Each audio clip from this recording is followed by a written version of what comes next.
네, 안녕하세요. 이거는 종강입니다. 자, 이게 무슨 말이냐? 사실 이거는 이제 문법에 대해서 이제 수업하려고 찍는 건 아니고, 이제 선생님 나름대로 그냥 주저리, 뭐 넋두리, 뭐 이런 거예요. 그래서 좀 재미없을 건데, 어차피 뭐 선생님 강의가 지금까지 뭐 재미는 없었으니까, 안 들어도 돼요. 그냥, 저 사람이 그러니까 이런 생각으로 찍었구나. 그런 정도로.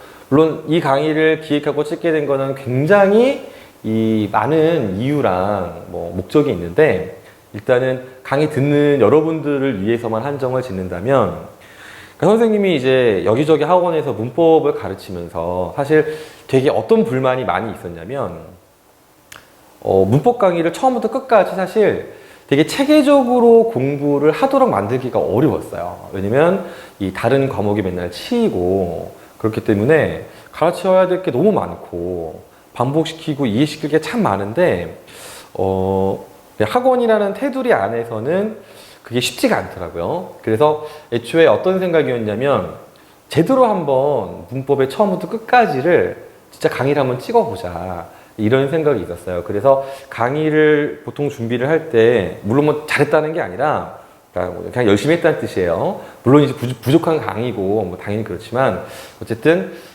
나름대로는 어떤 생각을 했냐면, 단순하게 이제 암기시키는 게 아니라, 가급적이면, 그러니까 이게 왜 어떤 원리에 의해서 이런 일이 생기고, 그렇기 때문에 어떤 현상이 발생하고 이거를 다 명백히 밝혀주고 싶었어요. 그래서, 나름대로 이제 뭐 어떤 분들이 봤을 때 뭐 강의 좀 별로다 분명히 이럴 수 있는데, 되게 준비를 좀 되게 열심히 했습니다. 그래서 보통 1시간 정도 촬영을 한다고 하면은 뭐 못 믿으시겠지만, 거의 한 10시간 가까이는 선생님이 시간 투자를 한 것 같아요. 그렇게 해서 요거 빼고 한 65강 정도의 강의를 선생님이 3, 4, 5, 6, 7 8월 초순이긴 한데 뭐 대략 한 5개월 정도 촬영을 한 것 같고, 나름대로 되게 힘들었습니다. 그래서 여러분들이 되게 선생님이 노력한 거보다 더 많은 성과를 낼 수 있는 강의였으면 참 좋겠다라는 생각을 해요. 어쨌든 여러분들에게 가져야 될 목표는 뭐냐면, 꼭 선생님의 강의가 아니더라도 뭐 선생님 강의를 듣다가 좀 부족한 부분이 있으면 여기저기 또 좋은 강의들이 많이 있으니까 그런 거를 참고해서 또 자기 실력을 높이면 될 것 같은데, 지금 요 강의를 찍는 목표는 뭐냐면, 뭐 아까는 뭐 주저리도 분명히 있죠. 근데 그게 자체가 목표는 아니고요. 기왕에 선생님이 60강이 넘는 강의를 찍었는데 나름대로 올바른 마무리를 지어주는 게 좋을 것 같아서 사실은 이제 한번 요거까지 찍자라고 하는 겁니다. 지금 이제 보시면 알겠지만 선생님 앞에 강의에서도 얘기했지만 지금 눈병이 와서 좀 이렇게 막 되게 얼굴도 안 좋고 한데, 그래도 오늘이 아니면 이건 도저히 손이 안 갈 것 같아서 강행해서 찍는 거예요.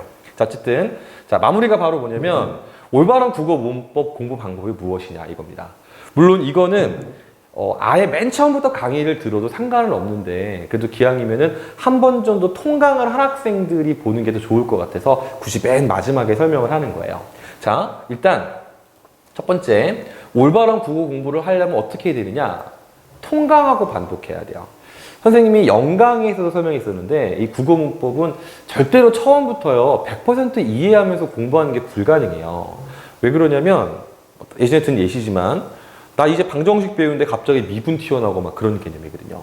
그래서 무조건 끝까지 듣고 나서 반복해서 2번을 뭐 꼭 강의를 들어야 되는 건 아니지만, 일단 첫 번째는 끝까지 강의를 듣고, 두 번째 다시 자기가 책으로 혼자 나도 공부를 해봐야지만 이게 이거였어 라는 깨달음이 오게 되는 과목이에요. 그래서 통과하고 반복하는 과정이 반드시 필요하고요. 두 번째는 뭐냐면, 이해 안 되는 거를 받아들여야 돼요. 이건 사실 첫 번째랑 좀 관련이 있어요. 첫 번째 의문론 공부할 때 도저히 이해가 안 되는 설명들이 나올 수밖에 없고, 형태론도 마찬가지예요. 선생님이 그래서 가급적이면 그런 문제를 좀 줄이기 위해서 항상 뒷부분의 내용이 튀어나올 때는 어느 정도 설명을 하고 오려고 했는데, 그게 아마 100% 여러분들한테 이해가 됐을 거라고 생각하진 않습니다. 그래서 어쨌든 처음 공부할 때는 70%, 두 번째 공부할 때 한 80, 90% 이 정도를 목표로 하시면 굉장히 충분히 잘하고 있는 거예요. 그 다음에 세 번째 중요한 거, 잔가지 파고들면 안 돼요. 무슨 말이냐면 아직 어간이랑 어미 혹은 어근 접사 이런 것도 구분할 줄 모르는 친구들이 간혹 가다가 어미의 종류에 대해서만 깊게 파고들고 아는 경우가 있어요. 그거 아무짝에도 쓸모없어요. 문법이라는 거는 큰 가지 속에서 큰 가지를 이해해야지만 잔가지가 활용되는 거지, 잔가지만 알고 있는 경우에는 큰 줄기를 모르기 때문에 결국은 공부만 많이 하고 지식은 많이 있는데 사실은 아무짝에 말이 안 되지. 아무것도 활용하지 못하는 지식을 자기가 머릿속에 집어넣게 될 수가 있어요. 그렇기 때문에 잔가지를 목적으로 하시면 안 되고 그냥 반복하다 보니까 자연스럽게 잔가지를 알게 되는 것. 이게 사실은 좋은 공부 방법이에요. 그 다음에 네 번째, 학생들 같은 경우에 선생님 현장 강의할 때는 테스트도 많이 보거든요. 암기 테스트를. 그런데 선생님 사실은 그 학생들이 어떻게 외우는지까지는 몰라요. 근데 단순하게 암기하는 거는요, 별 소용이 없어요. 물론 이제 외래어 표기법 같은 경우는 단순하게 외워야 될 게 많이 있지만 일반적으로는 무조건 외우려고 하면 안 되고요. 그냥 이해를 자꾸 반복하다가 자연스럽게 외워지는 게 가장 좋은 방법이에요. 물론 시간은 많이 걸리겠죠. 근데 안 까먹어요. 시간은 많이 걸리겠지만 응용력이 굉장히 길어집니다. 그 다음에 다섯 번째, 선생님이 이제 강의 찍은 거 보면은요, 사례를 다 일일이 하나씩 분석하는 걸 봤을 텐데요. 첫 번째 공부할 때는 혼자서 그게 불가능해요. 근데 적어도 두 번째 공부부터는요, 자기가 직접 분석을 해봐야 돼요. 그리고 사실은 자기가 직접 분석해봐야 그게 이해가 반복되는 거라서 그래야지만 암기도 쉬워지고 오래 기억에 남게 됩니다. 그 다음 여섯 번째, 이제 문제를 푸는 게 있는데요. 사실 국어문법 공부에 있어서 문제는 부차적인 요소예요. 그래서 문제만 드립다 푸는 친구들은 사실 실제로 중요한 시험에서는 점수 획득을 잘 못합니다. 그래서 문제는 개념이 어느 정도 완성이 되고 그 다음에 자기가 사례 분석하는 게 완성이 된 상태에서 푸는 게 사실은 맞아요. 근데 어쨌든 문제를 풀 때는 삼위일체를 염두에 두고 푸셔야 됩니다. 무슨 말이냐? 우리가 실제 내신 문제 말고 모의고사나 수능 문제를 보면 항상 보기가 나오고요. 그리고 보기에 문법 범주가 어느 정도는 잡혀 있어요. 그럼 예를 들어서 품사에 대해서, 그 중에서 조사에 대해서 공부를 한단 말이에요, 문제에서. 그러면 문제에서 보조사만 물어보는 것 같아도 다 떠올려 보는 거예요. 조사는 뜻이 뭐였지? 조사의 정의는 뭐였는데 정의에 따라서 격조사가 있고 보조사가 있고 그 다음에 접속조사가 있었지. 그럼 격조사는 뭐가 있었지? 그래, 7가지가 있었지. 이런 거를 주의해야 됐지. 다 떠올려 보는 거예요. 이거를 다 떠올려 보는 게 결국에는 본인이 얼마큼 개념을 잘 기억하고 있는가를 판단하는 척도죠. 그래서 기억에 나지 않는 게 있다면 문제를 풀기에 앞서서 다시 한번 확인해보고 오는 거 굉장히 좋은 공부예요. 그리고 또 모든 문법 문제는요, 문제 안에 일반적인 관점에 적용되기도 하지만 듣도 보도 못한 내용이 튀어나오거나 독특한 견해가 제시되는 경우도 있어요. 그렇기 때문에 자기가 알고 있는 개념은 보기를 해석하기 위한 바탕으로 활용을 하는 거고요. 그 다음에 보기에 있는 사례를 분석하기 위해서 그 능력을 기르는 역할을 하게 된 거고, 실제로 문제는 보기에 있는 내용을 아주 정확하게 분석을 하고 접근하셔야 돼요. 그리고 나면 모든 문제가 그런 건 아니지만 어떤 문제들은 자기가 지금까지 몰랐던 정보들이 들어가 있는 경우가 있어요. 그러면 그런 것들을 통해서 지식 습득 의의까지만 나왔는데 새로운 지식 습득을 하는 방법으로 사용하시면 됩니다. 그래서 개념 활용을 통해서 복습을 하고 보기 분석을 하면서 문제의 의도를 보고 자기가 몰랐던 새로운 지식을 습득하는 이 삼위일체의 과정을 잘 지키는 것이 문제를 푸는 올바른 공부 방법이 되는 거예요. 자, 그 다음에 이제 공부 시기별 학습 목표를 선생님이 설명해 줄 건데, 아마 이 강의는 진짜 아무 때나 보는 거니까 시기가 안 맞을 수는 있을 건데요. 선생님은 어떤 걸 기준으로 할 거냐면 고3 수험생들 기준으로, 즉 고2가 끝나는 겨울방학 때 있죠. 그때를 기준으로 설명할 겁니다. 첫 번째는 뭐냐면요, 이때 2달 좀 넘는 시간인데요, 개념을 암기를 완성하셔야 돼요. 이때는 100% 이해는 불가능한 상태예요. 그냥 일단은 중요한 중심가지에 대한 암기를 완성하시라는 거예요. 자, 근데 여기서 중심가지라는 게 뭐냐면은 각 단원들마다 핵심적인은 뭐냐면 가장 앞부분에 나오는 개념이 있어요. 예를 들면은 의문론이면 의문에 대한 개념, 형태론이면 형태소와 혹은 단어에 대한 개념, 이런 것들이죠. 그런 식으로 조금 더 세분화되는 갈래들의 어떤 개념들이 있는데 그런 것들을 전체 체계를 암기하셔야 된다는 뜻이에요. 그리고 나서 여러분들이 3월달 학력평가를 보잖아요. 다 맞으려고 하시면 안 돼요. 거기서 그걸 다 맞으려고 하면은요, 한 문제 틀린 거를 극복하기 위해서 그것만 공부를 하게 되거든요. 그럼 결국 잠깐은 공부가 되는 것 같지만 실제로는 큰 맥을 놓치게 돼요. 그래서 3월 달에 서울시 학력평가를 보고 나면 아, 내가 이런 유형은 아직 접근을 못하는구나 알아두고 아, 내가 이 문제 영역의 문법 범주는 좀 부족한 부분이 있구나 정도를 확인하는 용도로 쓰셔야 돼요.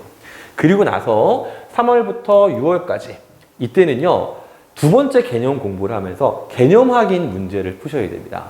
개념 확인 문제는 사실 2013학년도 문제까지는 많지는 않아요. 이거는 보통 어디 있냐면 2014, 15, 16, 17학년도에 1, 2학년들 학력평가 문제들 있죠. 그런 거에 좋은 문제들이 굉장히 많이 있어요.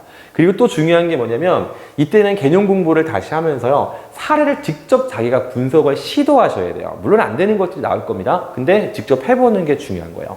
그래서 6월 모의평가를 보고 났을 때도 그때도 여러분들이 이거를 다 맞으려고 생각하실 필요가 없어요. 왜냐면 6월 모의평가가 굉장히 원론적이고 혹은요, 원론적인 걸 바탕으로 확장하는 문제들, 또 간혹 가다가 여러 가지 범주가 섞이는 문제들 나오는데 아직 자기가 이제 뭐 개념 확인 문제 다 풀 수 있는데 개념의 원리를 아주 정석적으로 접근해서 심화하는 문제를 못 푼다. 이런 정도로 확인하기만 하면 됩니다. 다 맞을 필요가 사실은 없는 거예요.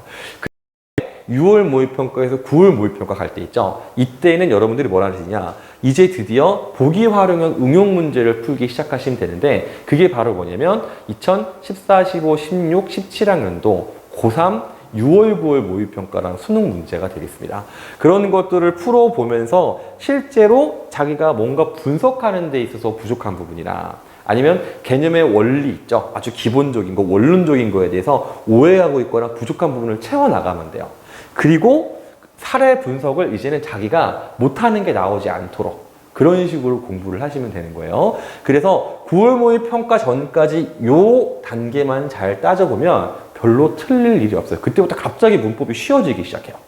선생님이 그냥 하는 말이 아니고요. 선생님이 지금까지 문법을 가르친 학생이 뭐 많아요. 현장에서만 가르치는 학생도 뭐 거의 몇천 명 돼요. 그러니까 그 학생들도 선생님이 시키는 대로 안 하는 학생들 물론 있죠. 근데 선생님한테 혼나가면서 제대로 암기하고 제시된 순서대로 문제 푼 학생들 실제로 9월 모의평가에서 어렵다는 얘기하는 학생들이 거의 없었어요. 그 다음에 이제 수능까지는 뭐 하느냐, 고난이도 실전 문제 훈련하는데 아까 얘기했던 거 고3들 6월, 9월 모의평가랑 수능 이런 거 보셔도 되고요. 아니면은 좀 경찰대 문제처럼 어려운 거나 사관학교 문제를 푸셔도 되고요. 아니면 사설 모의고사들 중에서 조금 어려운 문제를 풀어보셔도 됩니다. 좀 개인적으로 구하기는 조금 어렵겠지만 또 저작권 문제 때문에 선생님들도 좀 주긴 어렵지만 본인이 그런 걸 구해서 풀 수 있다면 풀어보시는 게 좋아요. 근데 이미 요 단계까지 제대로 밟은 학생은 수능에서 문법 어렵다는 얘기 하지 않습니다. 이건 진짜 선생님 말 믿어도 돼요. 자, 이렇게 해서 진짜 선생님 문법 강의는 끝이에요. 정말로 끝입니다. 그래서 맨 마지막에 드디어 요거를 제대로 풀기 했어요. 자, 어쨌든 정말 고생들 많이 하셨고요. 여러분들 수능 국어 만점을 정말 마음 간절히 모두가 만점 받으면 안 되긴 하는데 어쨌든 선생님 강의 열심히 들은 학생들, 그리고 내 강의 안 들었지만 자기들은 정말 열심히 하는 학생들 모두 좋은 성적 거두기를 간절한 마음으로 기도하겠습니다. 모두들 고생했습니다. 안녕.